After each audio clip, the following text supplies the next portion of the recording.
Welcome, one and all, to the Afterthoughts podcast. Let's do a roll call. Dialing in with a West Coast ping, we've got our main family man, the anime lover Ryan King. Hey, how's it going? Other podcasts give you that, woo, and we give you a big Richard. I mean, I did. Yes. To his left in your mind is the man who's always right. You can catch him at the Art House Theater almost any given night. His last name is one letter off from Tricky Dick Nixon. It's our resident film festival buff, Michael Dixon. Hey, what's up, John? I just want to let you know they replaced the chain on your nunchucks and oiled the bearings. They're sitting on your desk next to the dry cleaning. Solid. Really solid.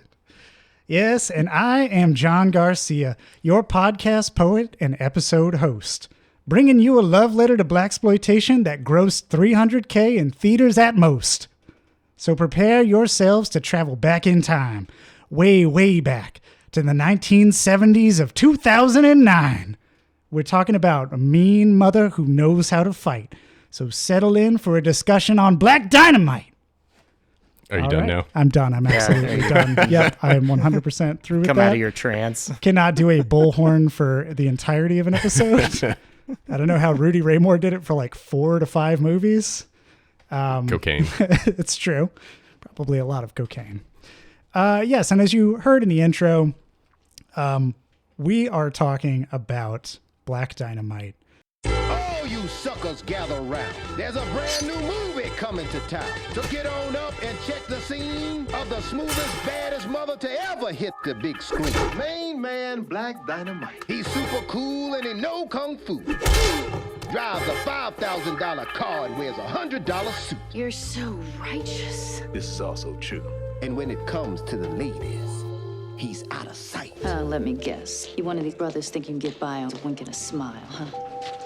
What about the smile? I am smiling. Black Dynamite. Black Dynamite is a 2009 blaxploitation send-up by Michael Jai White, directed and written by, along with a slew of his other kind of friends in it. And it is just this big love letter to the 1970s genre that saved Hollywood from bankruptcy. And I discovered it in, I think like it was first released to like Netflix after it bombed in theaters. Had no idea what I was getting into. I don't even know why I decided to watch it. It was just there, and like the poster's pretty striking in a way that looks like, okay, this might be either really good or just like a really dumb, self-aware movie that is annoying.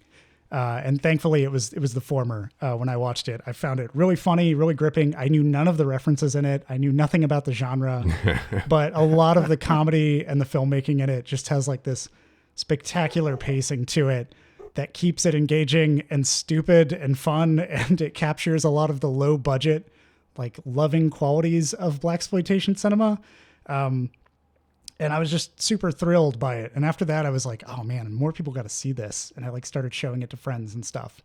And then when the pandemic hit, I joined the movie club that Dixon, you were a part of. Mm-hmm. And it was one of the movies that I brought. I think it was like the first movie I brought. Might have been.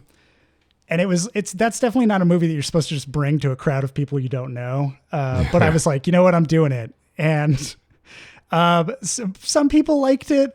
We had a friend who was like, you know, John, I really enjoyed it, but I don't think that like 1970s movies are for me. And I was like, it was made in 2009, dude. His just mind was blown. But yeah, it has a fantastic score to accommodate it, a score that is very self-aware of what it's in, and at the same time manages to just be like a banger album. Like it's random tracks that you could listen to, even though they have full context in the movie. I'm like, okay, this is a good groove to go with. The actors all managed to kind of walk that fine line for me of they know what they're in, but they also commit to being kind of like this low budget channeling of the scrappy blaxploitation productions in the 70s. And I'm kind of just in awe of replicating the badness of blaxploitation cinema and like the lower budget entries, where you think about a movie like Disaster Artist, when they like shoehorn at the very end them recreating just scenes of the room instead of channeling the energy of the room into something. Yeah. This feels like its own thing while also managing to be a full homage. So I loved it.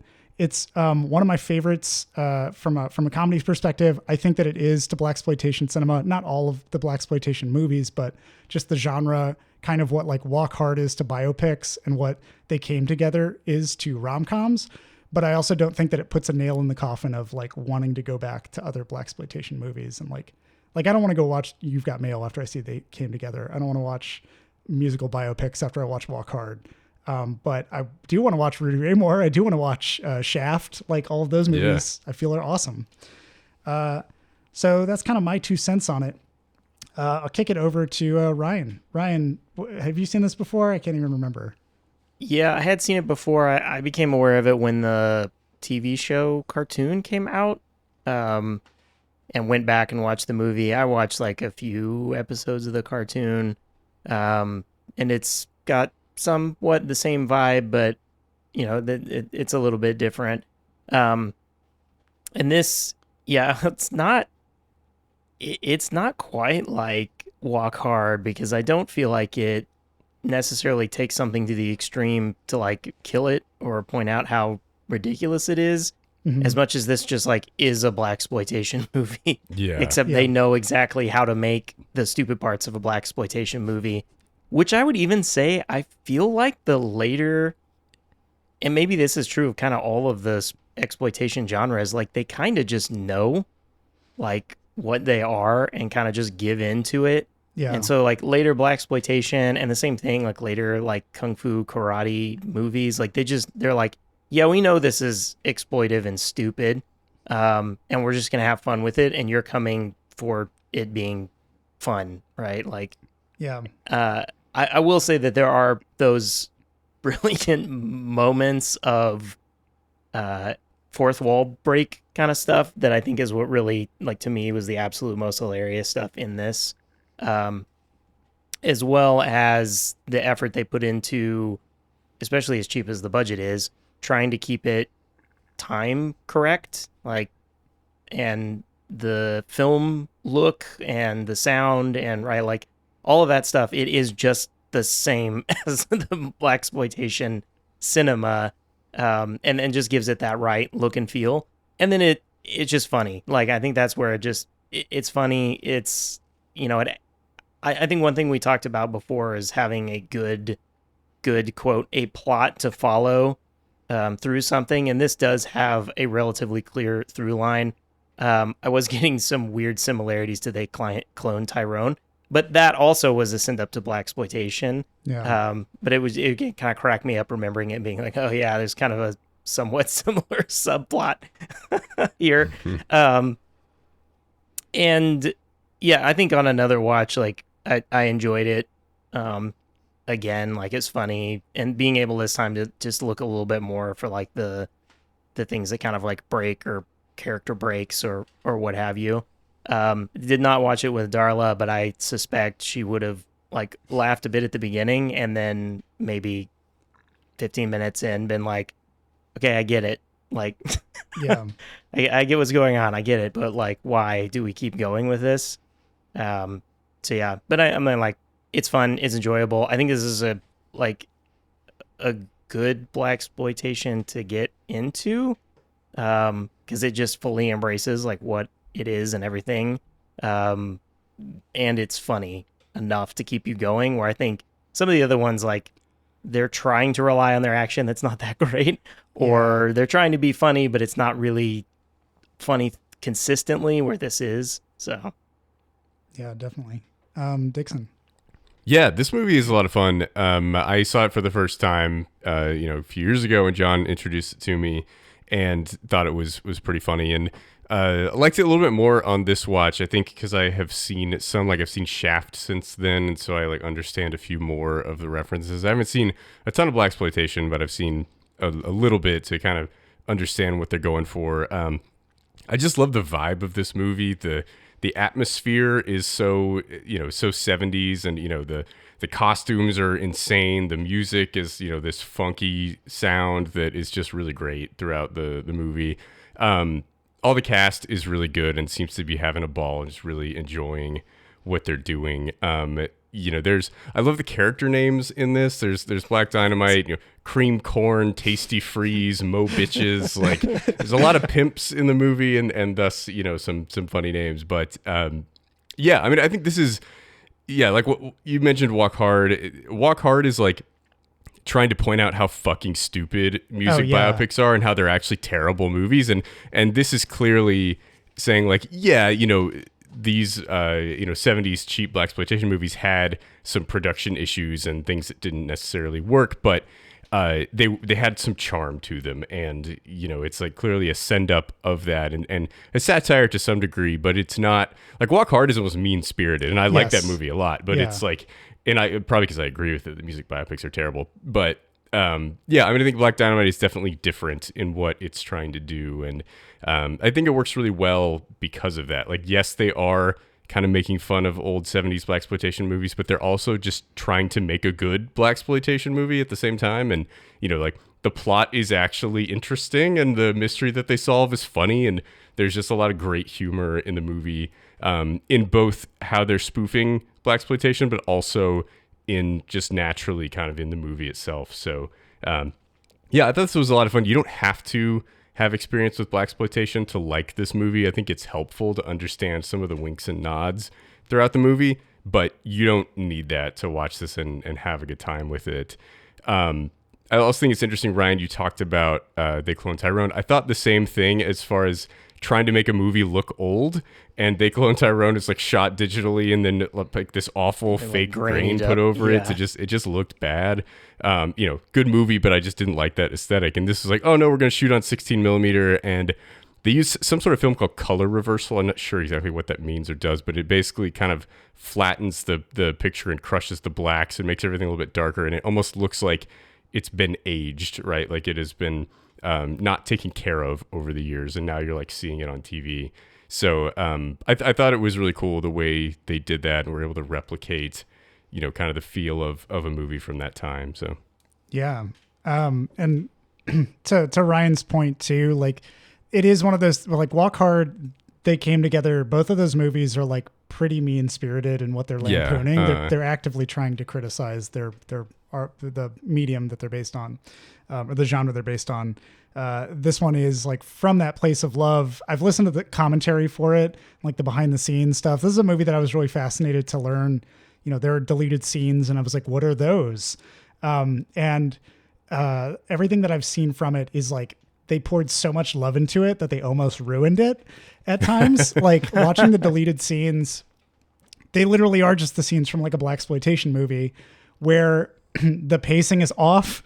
The character dialogue is drawn out for like the bad guys. The shots are like really flat and just kept at a static angle from across the room. It all kind of conjures the same vibes I've gotten now that I've gone back through and watched a lot of blaxploitation cinema. And then at the same time, like there's so much else about the actual final cut of it where they realized going through it, like, no, that would actually drag us into, that would be like a 1-to-1 parody blaxploitation 70s movie. We want to do something that's a little more like, we're aware, we'll cut the pacing, we'll do these things, it'll be fine. One of the things that I love about this movie is that Michael Jai White, who like directed it, co-wrote it, stars in it as Black Dynamite, also is like has like 5 black belts too. Yeah. And so like all of the choreography is just great. It's really entertaining without being terrible. And when it's terrible on purpose. Like when he's got like nunchucks and he's like blinking every time that he throws them somewhere, or he like loses them. It's kind of like this beautiful ballet of like intentional fuck ups where they're like, let's just do that and see how it goes. But yeah, like I'm kind of curious. So without having a lot of knowledge, well, Ryan, have you watched any blaxploitation? Dixon hasn't really watched much of it. I've seen Shaft and Shaft's Big Score, but I haven't seen a ton beyond that. Oh, you've seen like the finest of the fine, like that's the peak. Yeah, actually made by black filmmakers. Yes. Yeah, there is that interesting blaxploitation changeover from it being straight up produced cheaply by Hollywood to be fully exploitive to being embraced by black people and actually becoming black cinema that was created, written, directed by and 4. It's an interesting transition. I've watched like Shaft and Dolomite and a couple Rudy Ray Moore things I don't remember the titles of right now. I watched like terrible ones like that fucking Petey Wheatstraw. Kind of a good mix. There's just a lot of times I'll just put some random thing I find on. So a lot of these weird exploitations and all these other subgenres of exploitations are things that I will turn on and just be like, all right, let's see what this is. And kind of fascinating that it ever came out in some cases. So yeah, I do have enough like frame of reference of what exactly the feel is. Yeah. I just like for context for listeners who aren't familiar with blaxploitation as a genre. I mean, obviously to watch Black Dynamite, you don't need to really know. You'll kind of get it when you watch it, but I don't want to scope it down to just what Black Dynamite is, because Black Dynamite's like a combination of Shaft and Superfly and Coffee, and a little bit of Dolomite thrown in for good measure. There's like rhyming schemes and stuff from a character named Bullhorn. That's pretty entertaining. But blaxploitation was kind of the genre that saved Hollywood, like I mentioned earlier, like on the cusp of the 60s and into the 70s. I think MGM was about to go bankrupt, and they gambled on Shaft because Melvin Van Peebles, who had made an independent production called Sweet Sweetback's Badass Song, that's the full title. His movie came out and it depicted like a black man getting away from the police after he did a bunch of like shit that he wanted to do. And nobody had ever seen that before in like cinema. And Hollywood was like, holy fuck, we could have something here. There could be some kind of audience we could exploit. So then they were like, let's get Shaft. Let's make like the adaptation of this Private Eye novel, and we'll get Gordon Parks to do it. And then that did fucking gangbusters, and the doors just like opened. It was like floodgates. Yeah. Like, Shaft is a really good movie. Yeah. Shaft is really great. I mean, it establishes like blaxploitation is a term coined by like a member of the NAACP who was trying to criticize the genre and say that it was unrealistic, that it was setting bad, stereotypes for black people, making super blacks, I think is like one of the terms that's referred to for the characters that are like really strong black men, but they don't have a whole lot of character depth. They're just like bad motherfuckers who can kill dudes and get away with it and like sleep with the women that they want to and whatever else. But it really opened the gate for like what, because before that you had like the most you had was like Heat of the Night, where you're kind of getting like an investigator who still needed to be helped by like white people. And even before that, it's way worse. The further back you go in Hollywood's history, black people's roles is just not good. And the Heat of the Night was a big like turning point in Hollywood cinema though. Like that was very important. Yes. But it was very much like world. Sidney Poitier is a very buttoned down, like, he's a respectable black guy, right? He is of a certain class where, he always plays characters that are civilized and have money and things like that. And, appears, he's acceptable in white society. And like the blaxploitation genre is like, no, we're going to have characters who are, living in the ghetto and actually in black culture. And some of that is like naturally coming from black screenwriters and directors, and others of that is, exaggerations made by white studio executives who are just trying to sell tickets and make weird characters. That's the exploitation part, is like Yeah. how graphic and shocking can you make it versus, Sidney Poitier does a lot of like assimilationist cinema, I would say, where it's like, this is what a black person in a white person's world should act like. But yeah, so Black Dynamite, the whole synopsis, I don't even think that we really talked about what the story is. It's about Black Dynamite, everybody. Yeah. It's about Black Dynamite. That's all you need to know. No, Black Dynamite is a bad, rad motherfucker. That's apparently his like legal name. That's his legal name. Yeah. I mean, even since he was a child, his was named mother I calls love him that. Black Dynamite. I love that. That's one of the great things in this, that it just everybody says it, and it's never acknowledged anything other than his name just being Black Dynamite. Nobody calls him Black or anything. Like, he doesn't just go by his first name. It's Black Dynamite every time. That's right. The full It's thing. the whole thing. It's amazing. And his brother is Jimmy. And Jimmy is murdered at the very beginning. Jimmy is played by a local thespian. You can tell because he's an actor in Corporate. Oh, really? That's amazing. He plays like the social media guru in Corporate. It's like, where the fuck have I seen that guy? Oh yeah. I love it. Yeah. Which in of itself is a reference, because And some of the blaxploitation films, they would pull people from like theater and throw them into these things, and that you can tell like that person doesn't fit exactly the rest of this movie. Exactly. Him doing his trying to speak jive, I guess, is what it's like they set him up against that, where he's just like, come on, you jive turkeys. What kind of rundown is this? I can never not think of Semi-Pro whenever I hear the term jive turkey. He called you a cocksucker. What did you call me? I just called you a cocksucker. Nobody called anybody a JT. Jive turkey's a little over the line, man. Well, yeah, so Jimmy's shot basically at the beginning of the movie. He's killed by unknown men in a car, like a silhouetted dude. It's also this guy with a very unfortunate face. It's a very striking face. He plays the gangster in Dumb and Dumber. Not that guy. The other guy at the very beginning who walks up and just goes, "He's dead," until like the that camera guy. lights. Yeah. I mean, the guy in the silhouette in the car is Yes. that guy. Yeah. So from there, basically the movie is off to a fucking breakneck pace start, where there's a police chief who looks kind of like Adam West, who's like, "My God, do you know who this is? You know whose brother?" And it just like watching a montage of Black Dynamite shooting people, and it immediately is apparent. All right, Black Dynamite has to figure out who killed his brother. He's going to have this whole journey to figure that out. The thing with blaxploitation is a lot of blaxploitation movies, they're hinging on the fact that there is a malicious, like shadowy force, mostly white, a lot of the time it's just a white person somewhere, known as the Man, who is actively trying to bring down the community, poison children, the orphans. You know, the orphans are always involved. Not the orphans. Oh God, not the orphans. I used to be an orphan. Somebody please think of the orphans.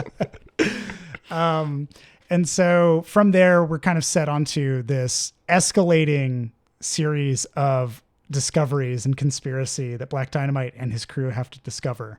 There's also mentions of like the Black Panthers, which is very period appropriate. A lot of the sets are very low budget that he traverses through. There's a lot of kung fu too, and at one point it just becomes a kung fu movie for a little bit there, which is still fun. Like it's a great kind of like derivation into something else. I mean, there are many points where this movie just becomes a different kind of movie. Yes. You know? But yeah, that's the general synopsis of it, and it honestly it leads all the way up to the top, to the man in the honky house who is pulling the strings, and all throughout that it just like you can't really see where the jokes are coming from. They just kind of happen at times, and it's all that natural as part of the production. Like I think that at one point too, when I was listening to commentary on it, they talked about how they almost at the very beginning had a different tone for the movie when they were trying to set it, because they were so fixated on getting scenes meticulously right that it was going to ruin the blaxploitation vibe, like to the point where it would have been too flawless of a scene delivery. And Interesting. They just decided at one point that they're going to shoot it on film, and they were going to do these like one takes. That's just what they're going to try to do. But even within those one takes, they have continuity issues. They've clearly orchestrated like, what's her name? Honeybee, who like is crying in one scene and then isn't crying in comes another. and goes. Yeah. Yeah. I think wild. the best example of that is when he walks into the like seemingly Black Panther group, and they have that little conversation where he walks in and the guy's like clearly fucking forgetting his line. Yeah. And confusing him, and they kind of just like keep going, but Black Dynamite's kind of like looking around like, what is he talking about? Yeah, the guy Must who be a always sneaky guy. he was one of these sneaky brothers. Yeah, so like there's a lot of characters in this movie too, and you don't have to know all of their names. There's not a big emphasis on like who is that. But you're gonna remember them. You're gonna remember. Yeah, exactly. It's kind of amazing how many because they have their own specific quirks. Like Jimmy is the thespian they pulled up off the street. Black Dynamite is just Black Dynamite. It's like easy enough to remember that. Cream corn. That's so good. Just Bullhorn, who rhymes all the time. Yeah, Cream Corn talks a good game, and then they have a whole chase scene where he's in platform shoes, which is fucking impressive, just honestly. But so who I want to go around and figure out like what favorite characters do y'all have? Who's your most memorable? Who are you like? I really like this one character. Oh man. Yeah. The guy who changes to a different actor in mid scene. I don't remember that guy's name. I don't know if he was given one, but I fucking love that where Bullhorn's fighting this dude and he just like changes to a different actor and like he slaps him and the guy's like, "What the fuck, man?" and clearly just like walked off set and quit the movie, so they had to bring in another guy. But for some reason, I guess they couldn't afford to shoot the whole scene again. You know, it's like this is all very meta, like within the movie, like they meant to do this and change the actor, but that scene is fucking hilarious. Oh God, that slap. Yeah. Yeah, it's so great. My real answer is Cream Corn. That guy's awesome. Yeah. Love it. Stick with him, baby. He'll have you farting through silk. So, where's Cream Corn these days? Yep, that's right. I'm running things. I'm running things. Cream corn. That's why they call me that. Smooth. I got more measure for your pleasure. Stick with me, baby. I'll have you farting through silk. And let a nigga mess with me. I'll jump on him. All 93 pounds of pure dynamite. Yeah, those are good. I also like the guy when Black Dynamite comes in. He's like, "I'm putting it on notice. I'm going to take out everybody that sells drugs in this community." It's like, I sell drugs in this community. Oh yes, chocolate He's giddy up, like the pimp. Yeah, he's like he's so pro Black Dynamite. He's like, "That's Black Dynamite." He's like, "See you later, Black Dynamite." Yeah, He's like explaining it to everybody too. They're like, "Who are you?" Oh, that's Black Dynamite. I just got one thing to lay on you cats and now split. I am declaring war on anybody who sells drugs in our community. But Black Dynamite, I sell drugs to the community. Yeah, apparently the pimping business is not going that well, so they got to sell drugs on the side.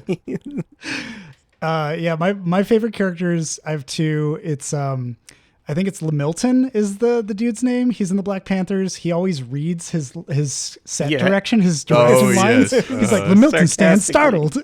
Sarcastically, I'm in charge. Like any of the shit that he does is just great. Excuse me, brothers. The Miltons turned startled. This is private. How'd you get in here? I walked in. So you one of them sneaky brothers, huh? Or maybe you an undercover pig. Or maybe you just a federal hitman. If I was, you cats would already be dead. Now let me speak to the man in charge. Sarcastically, I'm in charge. I don't. And then Officer O'Leary, the fucking captain that recruits Black Dynamite, reinstates a CIA license to kill, and apparently was with him in Vietnam.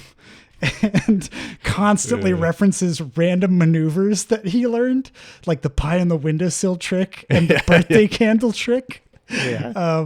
Just like love that shit. It's great. But yeah, like the as like these characters kind of go and develop with each other, there's also like romance plot that develops too.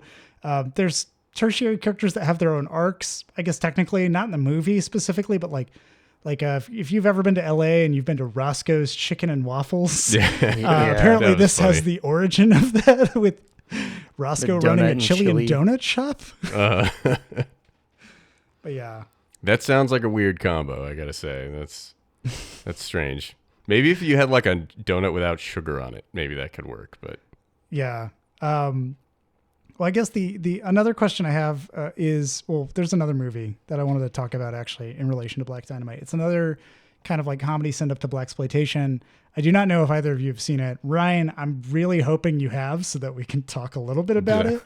But it was a movie that I believe Eddie Griffith was in it. And I know what you're talking about. Chris Kattan was in it.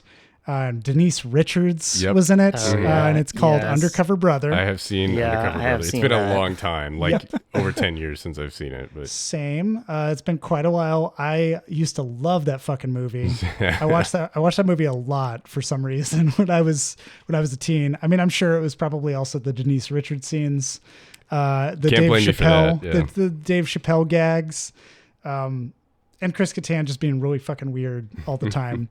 But like stacking that movie up next to Black Dynamite, I mean, it's not something that like I want to actively like shoot down Undercover Brother, It's not a good movie, and Yeah, Black Dynamite is a good movie. Yeah. Yes, but I like, almost just- specifically mentioned it earlier when I was talking about the difference between this one just being a blaxploitation movie, like heightening up some of the pieces, and something like Undercover Brother. Yes, which hinges on sight gags and like a lot of things that are, haha, the genre that we're spoofing. It's that self-awareness.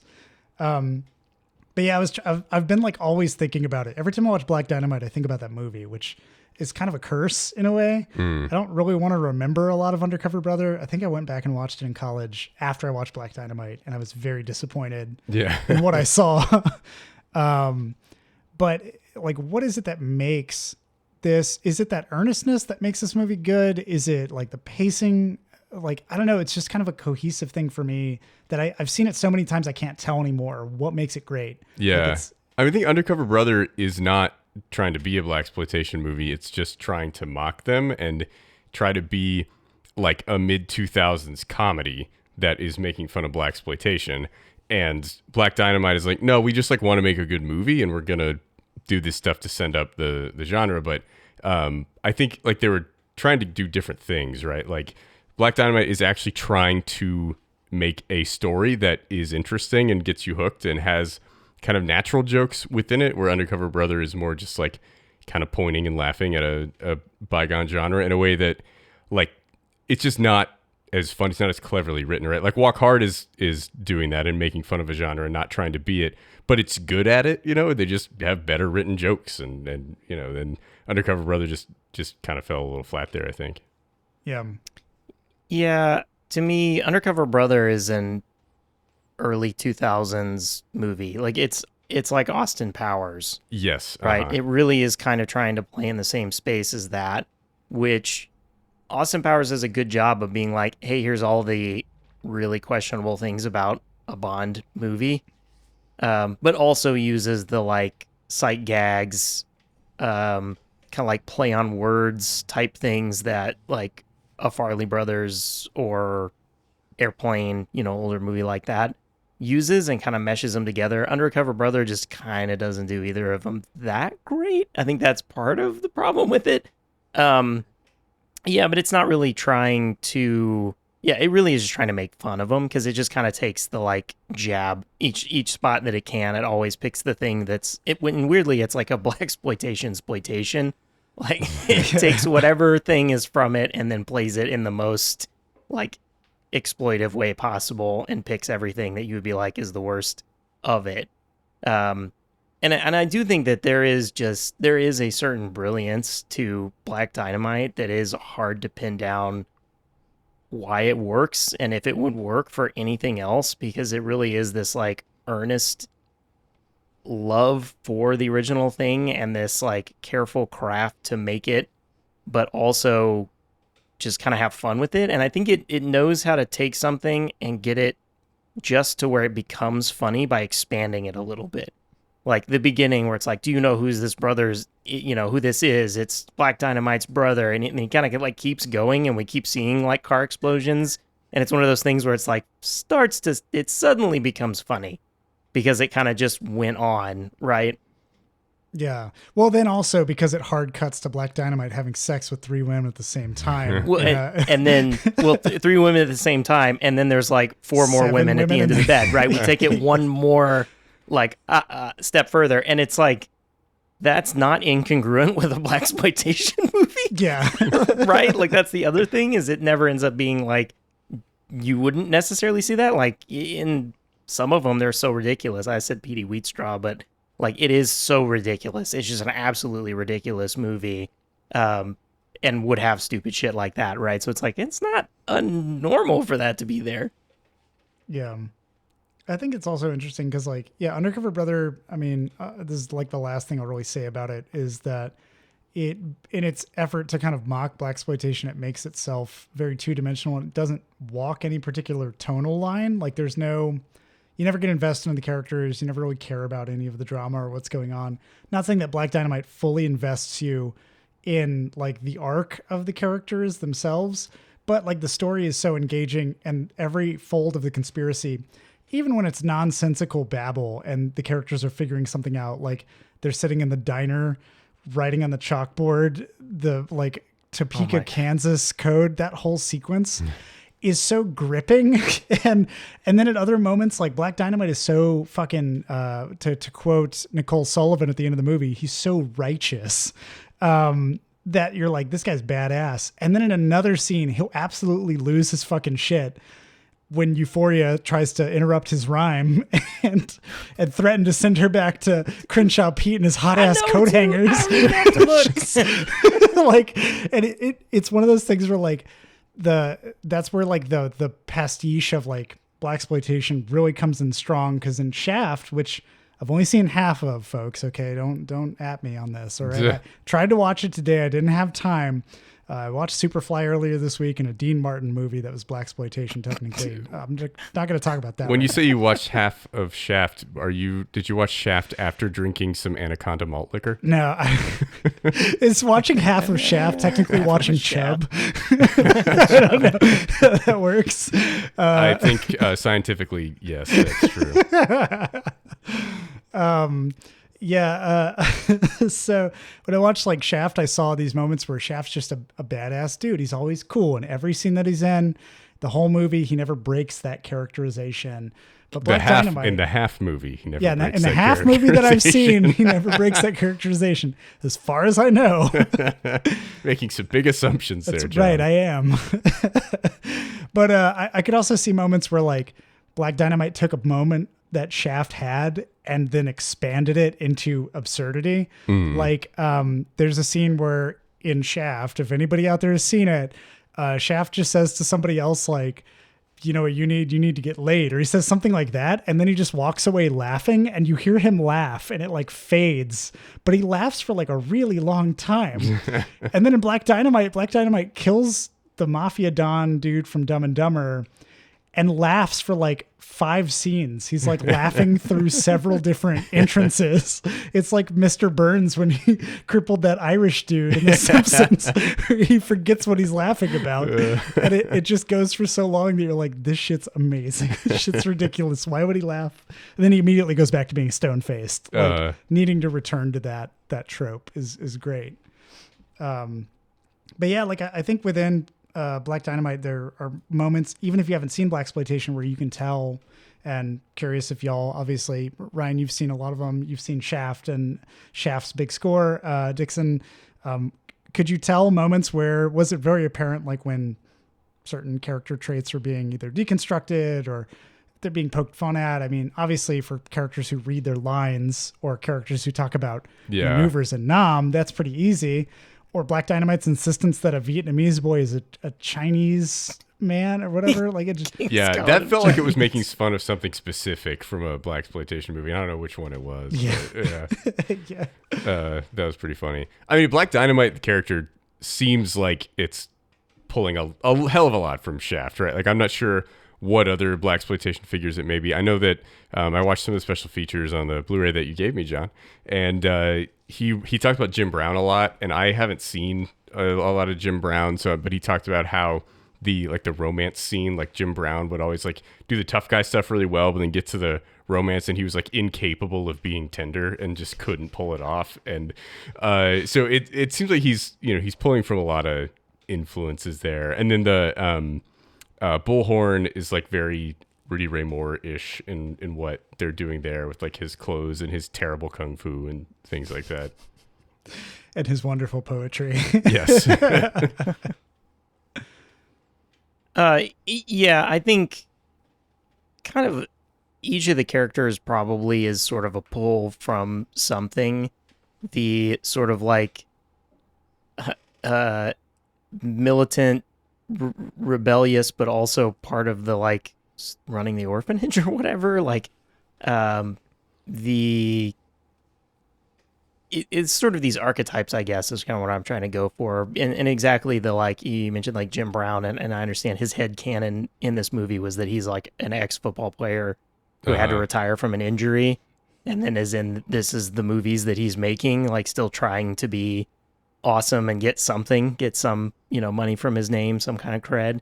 But they are really centered around these, like, stereotypes of the can do anything against the system, right? And then try to fix up their system, their community. And you have the like corrupt government people, and they've definitely fit that like archetype of just like, yeah, a cop that, you know, is probably skimming or cheating or whatever. And they have this close connection with the people on the street that they shouldn't.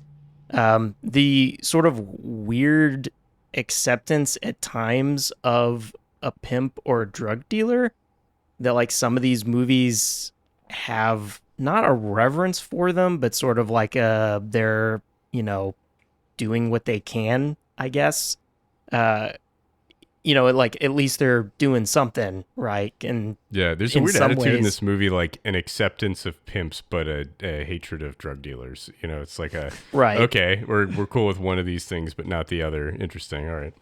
Yeah, and sometimes even I would say like the drug dealer characters in other blaxploitation, sometimes it's like okay, like I guess, especially if they're like sticking it to the man through doing it, then it's fine, then it's okay. Yeah.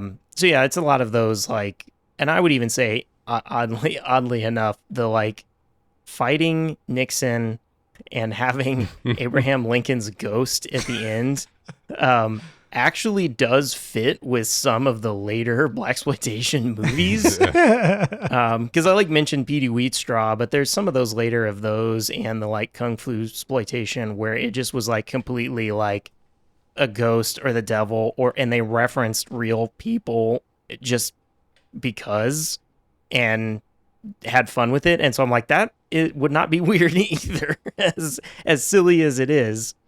Yeah, that reminds me of like the so I mean Superfly, I think I mentioned it earlier that it's part of kind of Black Dynamite's thing. Even the opening shot of his car, when they're talking about it and kind of like zooms in the title, which the title credit is pretty great too. It's got like its own whole rhythm to it, but that's like the exact same shot taken from Superfly, which is about a drug dealer who is looking to make the biggest score of his life and like get out of the game basically. And that's the whole premise of it. It's pretty low budget, and like a lot of the things that he does are not good for the community, but it's still hailed as like an empowering movie that represents the streets in a way. Superfly was directed by Gordon Parks Jr. Yeah, I was looking at that. I was like, wow. A year after his dad directed Shaft. I was like, oh my god. But yeah, like those kind of sentiments, it also just like lines up where it's like, okay, well, this is a certain representation where like the pimps can be okay, the drug dealers not as much, no dealing smack to the kids. Black Dynamite's gonna shake the shit out of their system, I guess. We tried that; it doesn't work. That line was great. I also love that the orphanage just says 1969. It doesn't say anything else about like founded or pretty recent orphanage, and it's just called Orphanage. But yeah, like those moments, kind of pointing to like what the community is, and even some of the characters within like the. Drawing on like more and more movies too within blaxploitation history, like the guy that they capture at the facility, who they give the truth serum to that lasts. It's like too good of a truth serum. Yeah. That dude's when will it stop? Yeah. That dude's like straight out of Dolomite. That's actually one of the actors that was in Dolomite that like arrests Rudy Raymore in a scene and is like harassing him. I was like, wow, they like went back and actually got other actors that were from these older blaxploitation and brought them in. There's just so much care kind of put into the frames here. But yeah, it is interesting. Another kind of reason that I bring it up is because Black Dynamite feels like it's part of the early ages of like blaxploitation for me, even though Ryan, you're saying like later they just kind of give up and they're like, yeah, fuck it, put like Abraham Lincoln's ghost or the devil. I don't give a shit. Put whatever. Is like merging that part of the era before it starts to transition, because blaxploitation has its own evolution where they go through even like they go for Westerns at some point. They literally like they told the story so many times about people in the streets fighting drugs and the man that it got really fucking tiring. And you know Hollywood, they've made fucking like 80 million Marvel movies now, and they're just finally being like, we should not do that for a little while and maybe cool it.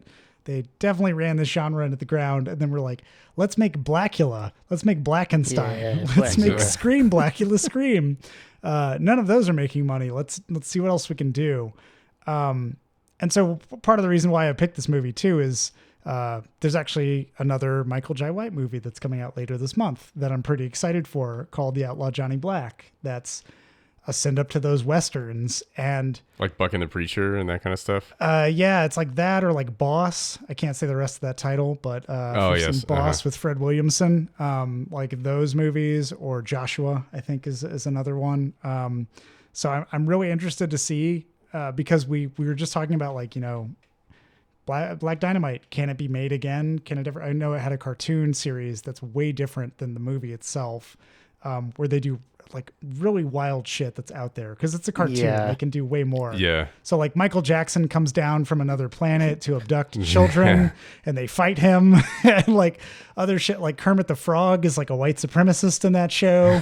There's a lot of fucked up shit in it that's really funny. But I'm really curious to see how this kind of homage and like parody evolves. And I don't really know. It's like, I always worry if the lightning can ever be captured again, if this is like a one-off thing, or. I do think, like, my understanding is that started as Black Dynamite 2, which they had announced. And then I guess through somewhere during the pandemic, it kind of faded off and then popped back up now as this Western movie. So it's pretty much the creators of Black Dynamite. I mean, obviously, Michael Jai White, but Scott Sanders isn't directing this one. Michael Jai White is. So yeah. Which we'll see, how that works out. But I think I'm guessing there was some kind of discussion of like, all right, we've been working on this Black Dynamite too, but it's just not going to be the same thing. It's not going to work to kind of keep that going. Let's just twist it and grab something else and kind of go down that path. And that way we get some new blood injected. It's at least the right way to go, I feel like. Yeah, rather than trying to like do what you did before bigger and better, because that's hard to top for a parody. Like, God, imagine if they tried to remake a Walk Hard or something with like a Have you seen Undercover Brother 2 then? Oh God. Overcover Brother. Who's in that? Is it Larry the Cable Guy? Okay. He does all the sequels. Everybody knows. Yeah. It's the guy from Third Rock from the Sun. French Stewart? French Stewart. Yeah. Oh God. John Lithgow? But yeah, like that's one of the reasons why I kind of brought this in, was like, hey, let's celebrate this. I don't know what Outlaw Johnny Black is going to be. It's not the point of this particular episode is for me to be like, everybody go see it. But just like this movie, when it came out, it bombed hard. It had a resurgence when it got onto Netflix and people were able to stream it. But even then, it still remained pretty obscure. And it's a very niche, I would say, movie for most folks to think about. Like, you have to get into like film clubs and film groups, and like you'll hear about it there. But considering that like anybody on the street who goes to see a Marvel movie is not going to know what a blaxploitation movie might explicitly be, probably won't know what Black Dynamite is. Yeah. I was like, all right, this seems like the time, the right time to bring it in and talk about it. Were there any topics that y'all wanted to talk about with regards to this? Anything that kind of came to mind when you were watching it a second time, or, a repeat watch? We need to talk about the animated sex scene. Yes, that's something that I always forget about, which is weird because I did The Astrologer. I'm really into astrology. You would think that I would register. Yeah, I saw the director Scott Sanders was talking about how he's like, well, I know this actress isn't going to take her shirt off, so like, what are we going to do here? Because like, this is a blaxploitation movie, and like, you gotta show stuff. And so he said that this was just like a thing that was around in the 70s, where people would have these astrological calendars where every month was just a different sex position. And so he's like, what if we just animate that? And like, it works pretty well in the movie. It looks, it's animated really well. Honestly, yeah. Like, because I got to, in the half of Shaft that I've seen, I got to a sex scene where they literally John's at half Shaft right now. They like did a whole scene where, they don't really show the sex happening. They show the ramp up to it, and then they show like hands on a body, and I can't really tell what's happening. And they put like, like a bokeh color kind of filter over it, and they make it seem really classy. And I was like, oh, this is like the same kind of thing. They just like filter it out. You don't have to show any of this, any of the nudity that actors won't want to do or whatever. So, but there are some people in this that They have Oh, no yes. shame. They have no shame at all. More power to them. Yes, good for them. Yeah. Ryan, did you have anything that you wanted to? One thing I just want to call out, I also really enjoy the flubs sometimes that are like on purpose and some that just happen and they just left it in. But like the moment where the boom mic, where Black Dynamite like stands up quickly and the boom Yes. mic is like in, and they go to the trouble of like making the boom mic red, which is like unrealistic, but stands out. Like I was like, okay, so they know, they know so much what they're doing that they're like, hey, we need to make it really obvious that we purposely put the boom mic in. And then he looks at it like at the very last, like as the scene is ending and it goes a little too long. I also like the guy that's like trying to run away and he gets in his car and he gets the door fucking stuck in the grass as he's trying to pull off. And then it like cuts back and he's pulled away. He's like perfectly fine. There's similar when he comes out of the donut chili place. They all jump out of the car. Yeah, they all jump out of the car and the car keeps rolling because the guy didn't put it in park. He's like jump back in and hit it. That wasn't intentional. That was like literally an accident. They kept absolutely. it in. The dude like signs too that like he did it finally. Like the moment he puts it in park, he like goes back and points that it's like good now. It's amazing. Yeah, I think those are really great. What I was gonna say the other topic I did kind of have is talking about this from the vantage of someone who has no knowledge of blaxploitation, and even a little bit step further, making a purposely bad movie, right? Because like breaking the kind of conventions of what a movie is, where does it work and where does it not work? And I wonder for someone who has absolutely no frame of reference coming into this, like when is it that they get like, oh, this is supposed to be funny, and not just like, wow, this is dumb. Like I don't understand. It's like, and that's a tricky balance.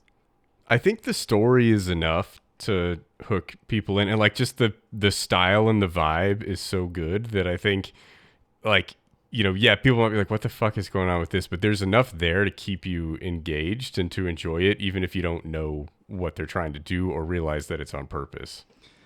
I think that at some point, Ryan, you were talking about how like if Darla had watched it, she probably would have laughed for the first 15 minutes and then been like, yeah, I get it. And I've seen a handful of reviews that like equate to kind of the same thing of like, I get it. The joke isn't really that funny anymore. It's on the nose. I understand. But I feel like that's from somebody who's expecting a different kind of theatrical experience with their movie. They clearly have never seen blaxploitation and don't know how get it they do. I don't know how to phrase that better. Oh, okay. My brain All broke right, there for Yoda. a second.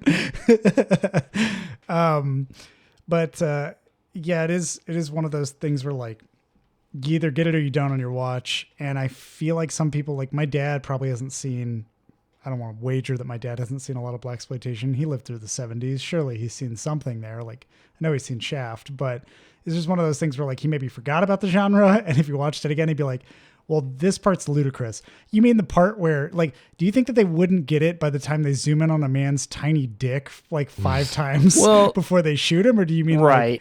Like, I think there's a point Do where you the want to movie live? knows- yeah. do you want to go on? Probably from there on, like once they have the reveal of like what Anaconda is, Yes. the movie does take itself off the rails. Because I would say like that, when he gets in the fight later and the thing hits the guy, or he even says the thing where he pokes the guy's eyes out and he like throws the eyes, and both times he has one of those quips of like, He watch told me to this keep or an eye whatever. out for him. Yeah. And then he gets hit by the thing and he's like, I threw that shit before I walked in the door. The boomerang scene. And then like the fight with Nixon at the end, like that, the movie has like bought enough time of like kind of just being funny and giving you a feel for what it is to then like open up at the end and just fully give in, right, to like what it is. I think at the beginning, I'm like, I probably feel like if you're watching and you're like, wow, this is kind of bad, probably the point where they have him, like his mom's on the deathbed calling him Black Dynamite, and he's flashing back about his brother calling him Black Dynamite, and there's all the stuff too on the nose about make sure he doesn't get into drugs. You said you were going to get him off drugs, and it's like so on the nose, and probably the nunchucks next to the dry cleaning. You have to be like, okay, that's not, they just like think that is right in the script. They know that that's dumb. Like they are purposely doing it, and you can kind of go from there, I guess. I mean, like him doing the training where they have like moments where he'll just do a kung fu scene or whatever, him training in his dojo where that one dude is like looking around scared in one direction and then he runs to the other side and Black Dynamite's there. And like, that's like that like, it's way too much. Like, I feel like somebody would intuitively know at that point, like, oh, this movie's just fucking around with these kinds of tropes. But yeah, maybe like from the get-go, like Jimmy talking in a very stilted jive speak manner wouldn't really trigger anybody. They'd be like, this guy's a really bad actor, which is hilarious. Right. Mm-hmm. And the same, like the officer, like, or whatever he is, police chief, detective, like listing off all the, like, he's going to put blood in the streets. He's going to take down everything. You don't know what you're into. Like, it's just sort of like, okay, we got it. Like, the script just doesn't know how to stop. And I think we talked about Malignant. Wow, we've brought up Malignant a few times. And I'm still uncertain of what it was going for, but I feel like the open of Malignant is so stupid. Stupid. And it so perfectly nails the stupidity of that type of movie because it's like so paper thin. The way that they talk to each other is so weirdly stilted. It does the thing I hate where they like explain all the things that are going in their life to each other. Where it's like, hey, this is our new house. By the way, how is your divorce going? And I know you're having a hard time at school these days, right? Like they just tell you literally all of it. Like, you're Jimmy and I'm 18-year-old Black Dynamite. And you're high on drugs yet again. Exactly. Yeah. But I think Malignant didn't do that. Like, it didn't take it to that level to make it obvious. Then I'm like stuck with like, is it bad? Not intentional as far as we can tell. It might be earnest. Either it didn't know how to like hit that part to tell the audience like, hey, like pay attention. This is stupid. Like we know like that this is what makes these movies bad. And that's why we're doing it. They got to put captions on the bottom, like subtitles that say, hey, this is dumb. Pay attention. Like we're making fun of ourselves. Yeah, exactly. I will say, weirdly, in the patterns that we keep hitting upon, this does start with a fake ad. Yes, it does. Following in the Tropic Thunder vein. Fantastic. Yeah, a very Billy D. Williams Colt 45 ad, I feel like. Yeah, that was kind of like this made me think, well, I've also been watching a lot of Paul Verhoeven movies lately, and Paul Verhoeven has like this good sense of how to skewer and satirize other movies. You're talking about Starship Troopers with the ads. RoboCop with the ads. Like all of those seem to have this keen sense of making an ad that is just on the line of, I could believe that this is absolutely an ad that somebody, like a board game for the nuclear holocaust in RoboCop. It's so good.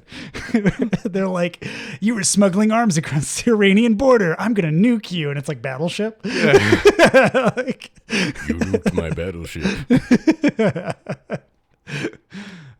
Weirdly, though, I feel like Paul Verhoeven movies get missed. They do. Starship Troopers especially. I hear people where I'm like, oh boy. It's like, you don't see at the end when he just shows up dressed as a Nazi, pretty much. He's afraid.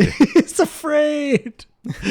But yeah, like that's where this kind of like, it doesn't do that because there are these scenes where, you know, I talked about how Black Dynamite loses his cool about Euphoria, cutting off his lines and whatever. That's like an active lampoon of the core character. Like that's like if John Shaft saw a spider and screamed like a little boy or something. I was like, ah, and he ran away. Like that would be funny in Shaft, but it would undercut how fucking cool Shaft is. And this knows to do that. But with like a Paul Verhoeven film, there's no real room to do that. Like Paul Verhoeven wants the movie to be taken seriously so that he can further skewer in a very tongue-in-cheek way what he wants to skewer. Whereas this, like, you know, they're having the romantic scene and walking along, and they see little girls that are doing skip rope, and, and they're like, the Black Dynamite's love interest is like, well, it's nice to meet you. I'm Gloria, and this is Black Dynamite. And they're like, my mom said that my daddy's name is Black Dynamite. The other girl's like, my mom said that's my daddy's name too. And he's like, hush up, little girls. A lot of cats have that name. And then they just cut to another scene. Yeah, exactly. And they like even like wind down the score for that too. They like do a turntable power down on it. Yeah, and just those moments, like it really separates out. I feel like it helps the audience know. Whereas with like Verhoeven, the audience never really knows unless they're keen to pick up on, oh, that's what this is going against. Like, wow, RoboCop has a lot of death. Like, it's not just like a pro cop thing. There's an arms race, and then it turns out the cops are actually funded by corporations who are funding the crime too. That kind of stuff. Like when you piece it together after. But with Black Dynamite, you're like, nope. There's a certain point where you can't help but no. I have a question for you guys. Yep. What is Black Dynamite's job?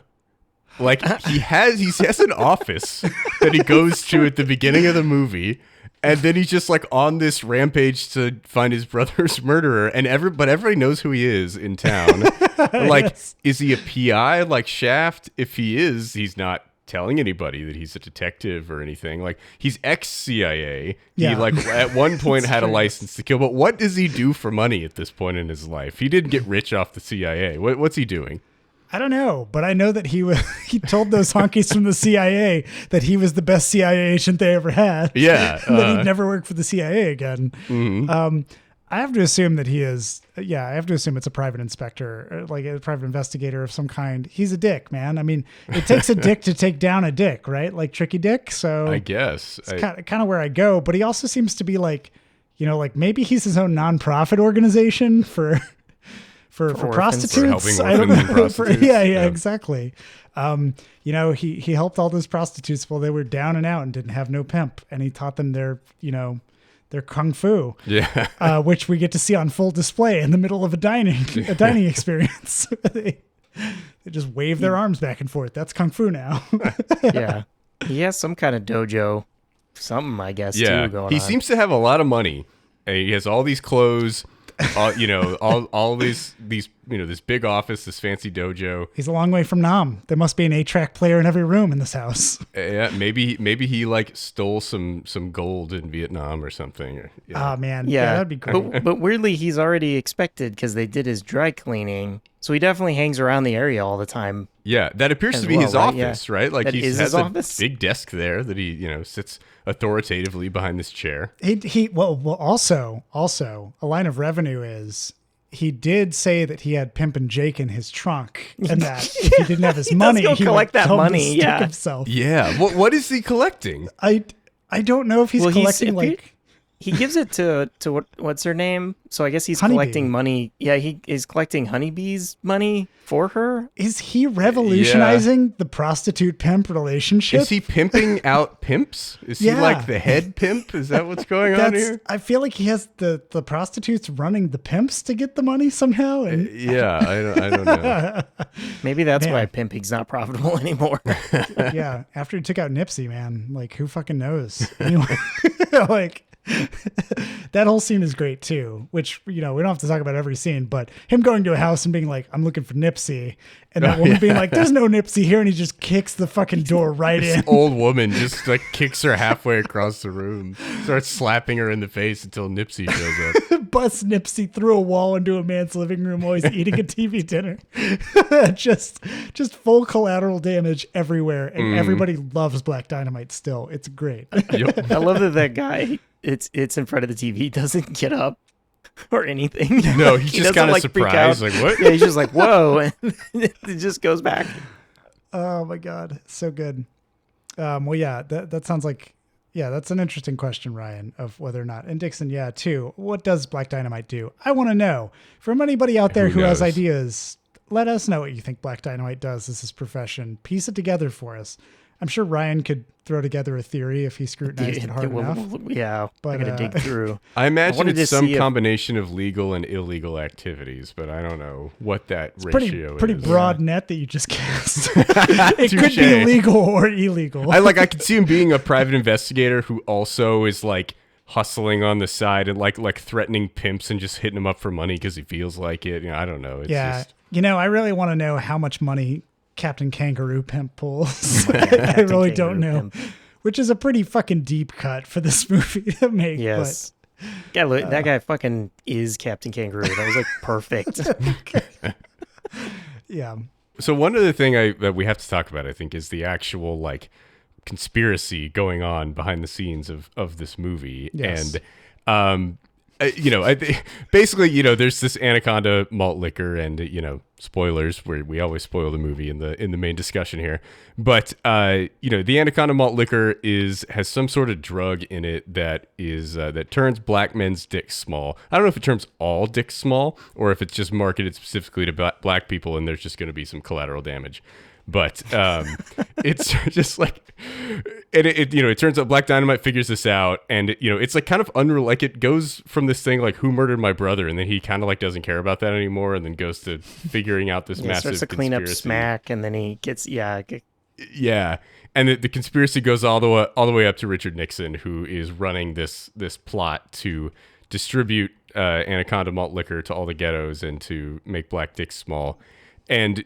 It's like blaxploitation. I think it's interesting to talk about that in the context of blaxploitation movies. A lot of them are about conspiracies that, the white men are, doing to the black community. And, it's like you can look back on that and be like, oh, that's kind of funny or stupid. But it's like also there was like, COINTELPRO and like the FBI terrorizing black civil rights leaders and, like the crack epidemic in the 80s and, potentially the CIA being involved with that. And like there's a lot of things in our history that are really fucked up that, the CIA and the government were enacting against black communities. And you see that play out in these movies at the time. And a lot of times we didn't even have hard evidence for these things when these movies were coming out. But like you could tell that the people in these communities understood that there was something going on there, and they were trying to figure out a way to portray that in their art.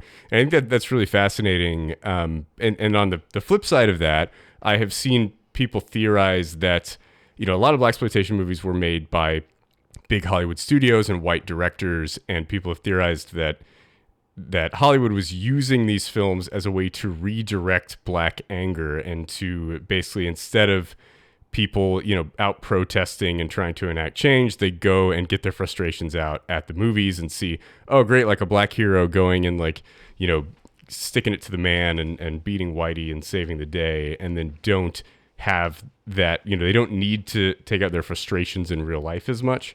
And I think it's interesting too, just kind of different, ways to look at that and how that kind of played out in black cinema in the 70s. Yeah, that's kind of the unfortunate part of like blaxploitation is, and that's what exploitation really is like, you hit a vein, how do you make the formula, how do you make it work? And Hollywood figured out, if we just do these things and have these characters, audiences will show up and we'll make bank, and that's what we want. And they've done it again and again for several decades for different movies and different genres, types. But yeah, like obviously I'm one of those people I think that you're talking about that's like theorized or talked about the theory of that inaction that's caused by catharsis.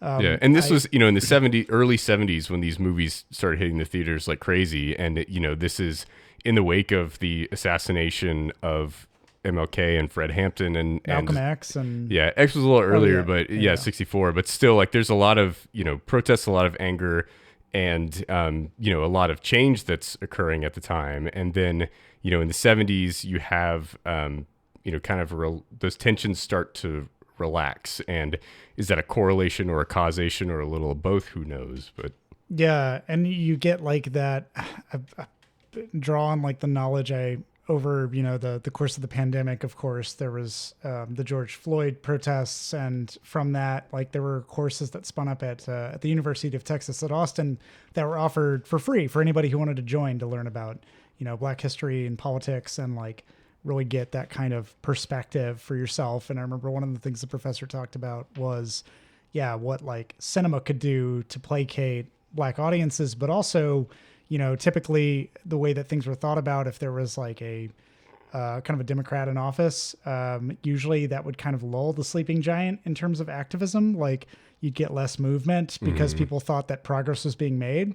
And I know that. I think you see that happening right now. I think it's very outgoing from like the unrest of 2020 to the lackadaisical attitude of 2021 and beyond. Yeah. And so you have like, there's kind of a spike of, when the blaxploitation cinema started to really boom, you would see that kind of catharsis, like Black communities felt seen. There was, not to say that all Black communities felt seen, but just like majority of theater goers who were Black were like, hey, these movies are being made. These movies are being made like it's completely different than what Black people had in Hollywood before this time. Like progress, this is progress. And that was what it was looked at holistically. And to some degree it was. Yes, absolutely. Yeah. Because it paved the way. And I watched a few interviews the other day with some of the casts of like other blaxploitation films. And a lot of the things they brought up was like, we get arguments from the NAACP that judge us for representing these characters who they say are despicable. And so Superfly was a movie where they were like, you're setting negative stereotypes. You're like being, a bad representation for the community. But they would get to these points where they were like, well, we need those one-dimensional characters because before that, the characters we had 0 dimensions. They were like even worse caricatures. Like maids. Yeah, they were maids and mammies and so on. And it was like, this gives us at least agency. And then, later you get directors like Spike Lee who come through and they draw on elements from blaxploitation to really round out their characters, round out their arcs and their stories. And like it takes a full form that has representation and has a voice, and it's like biting commentary beyond just power trips, fantasies, and like representation for the sake of representation on screen. So yeah, really fascinating. I'm glad you brought that up. Yeah.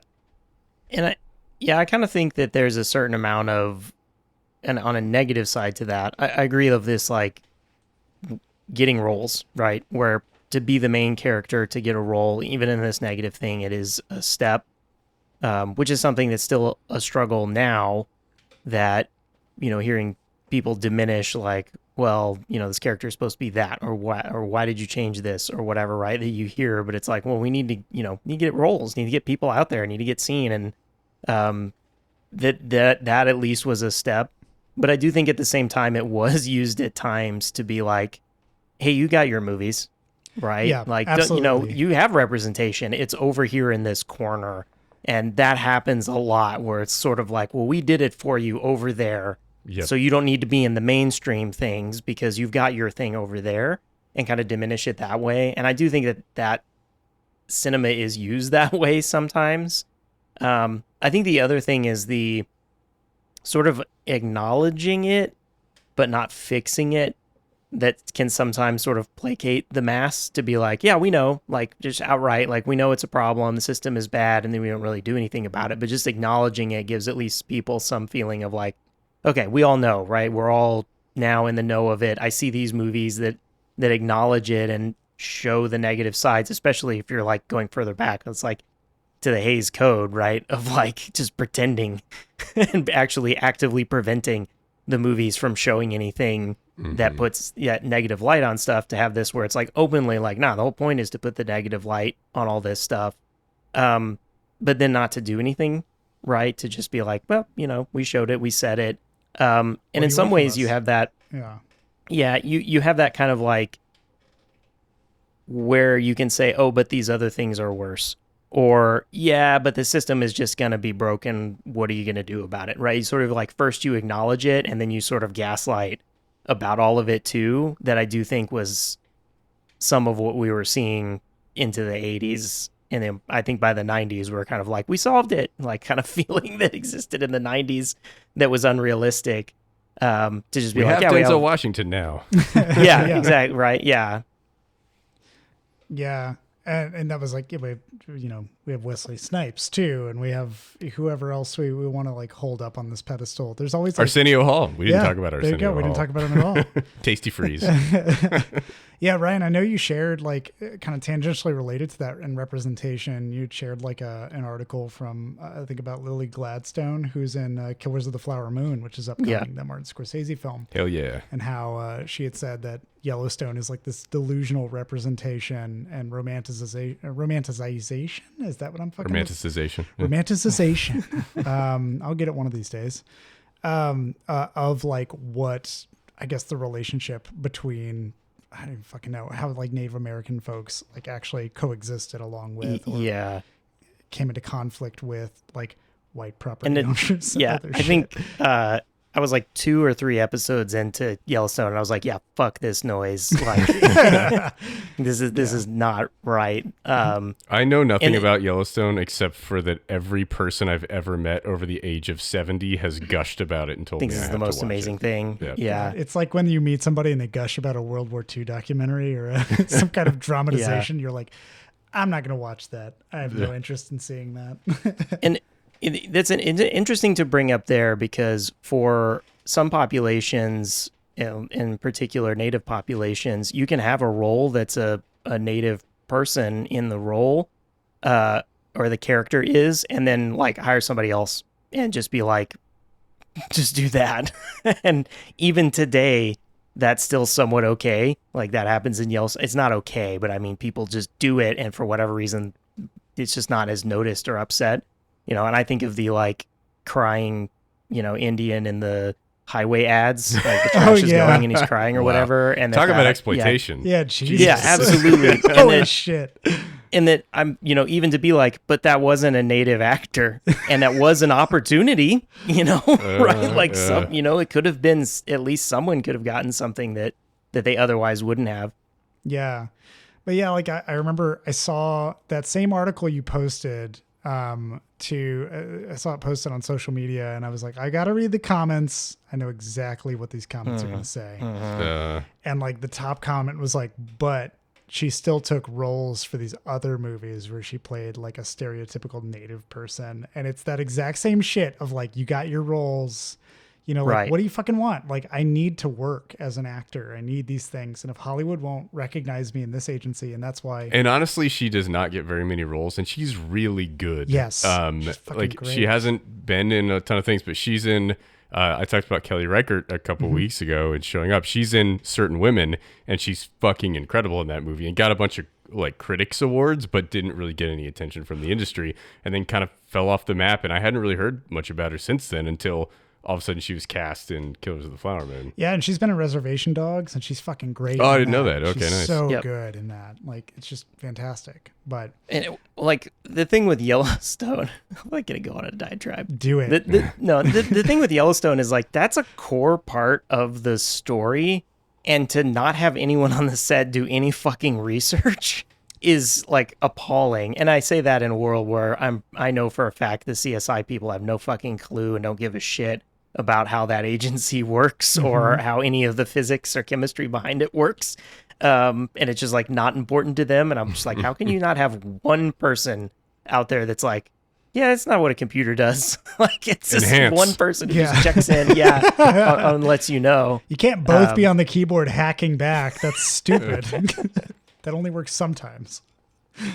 But yeah, exactly. So I don't know. I feel like Yellowstone in that way it can be laughable if you're educated, but it also is just frustrating, moreover, because it would be laughable if everybody else knew that it was bullshit.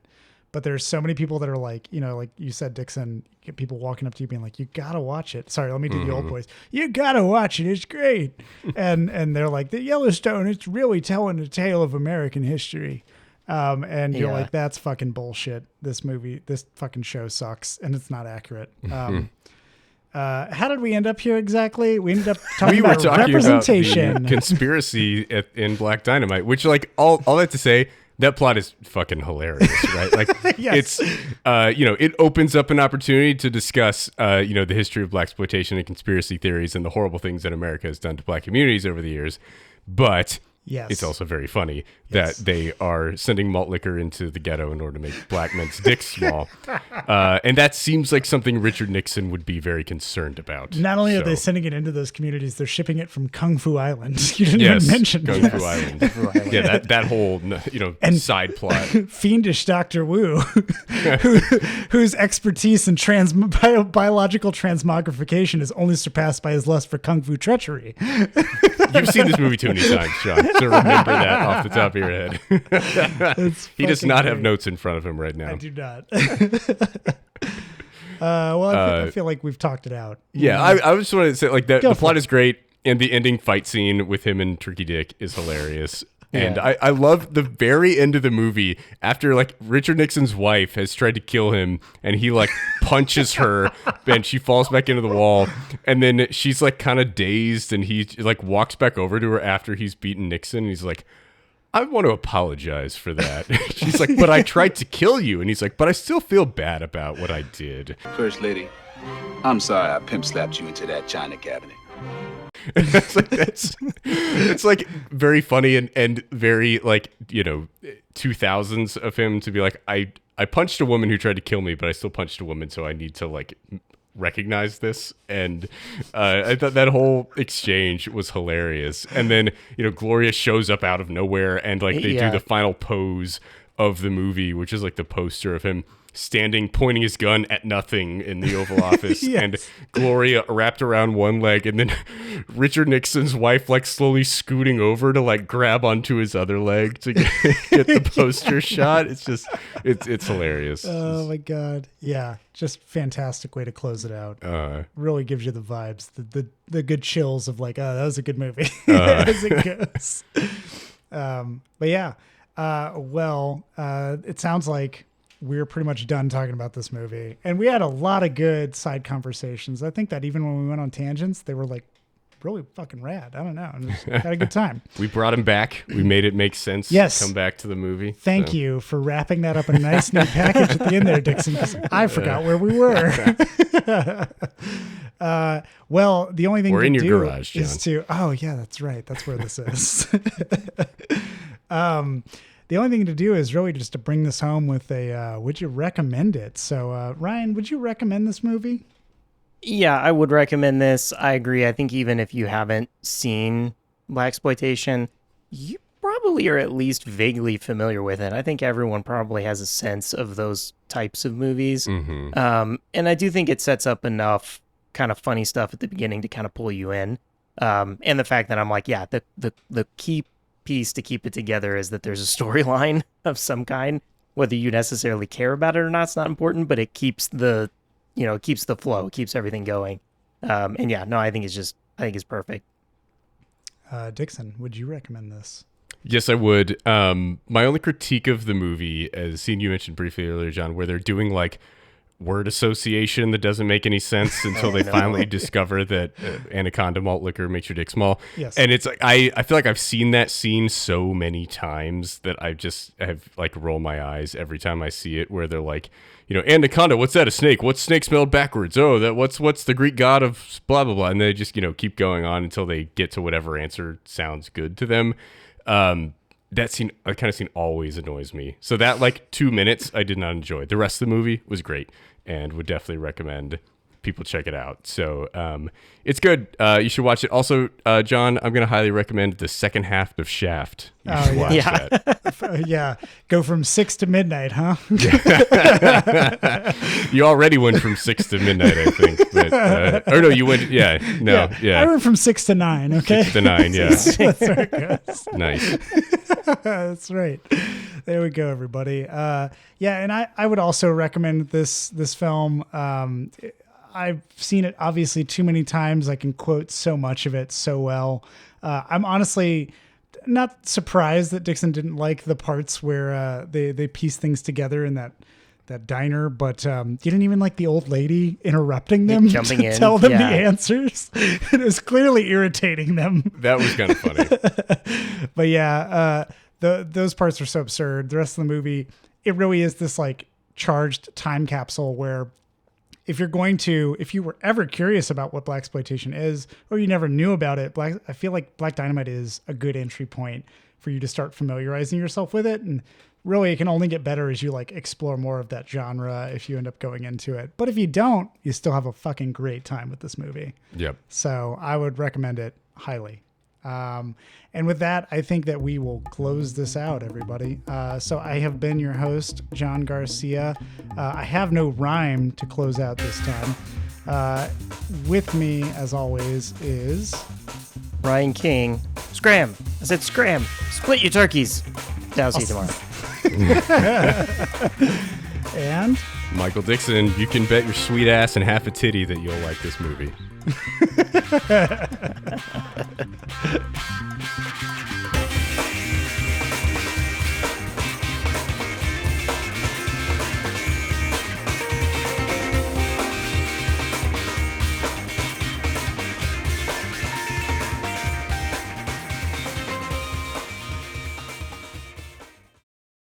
Hey there, movie buffs, TV toughs, and all listeners in between. John here from the Afterthoughts podcast. I just wanted to drop in at the end of this episode and say thanks for listening. If you've got afterthoughts of your own to share, hit us up. You can find us on Twitter, Facebook, and Instagram at The Afterpod, or jump into a conversation on our Discord server. You can find info for this and more at theafterpod.transistor.fm. Thanks again for listening, and we'll catch you on the next episode.